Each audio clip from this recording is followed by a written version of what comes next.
Hello guys and good day.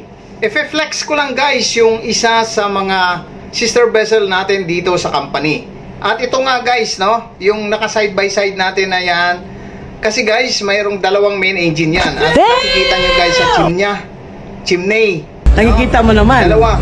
Diba? So, nakikita mo naman, di kailangan magsalita pa, nakikita mo na yan. No? Yung main engine. So, dalawang main engine, dalawang propeller din guys. Ang tanong, pwede bang patakbuhin na isa lang yung makinang gagamitin? Pwede guys.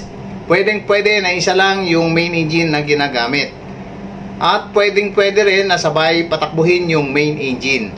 So, may kanya-kanya naman silang system, may kanya-kanya din siyang propeller. So, pwedeng tumakbo ng sabay, pwedeng isa lang din. So, pagkasabay, sineset sila ng parehong RPM.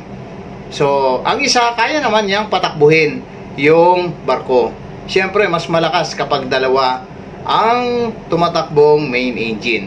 So, yung main engine guys, yun yung nagpapatakbo ng barko kasi ang dulo niyan mayroong nakakabit na propeller. Okay guys? So, yan yung update natin for today. God bless!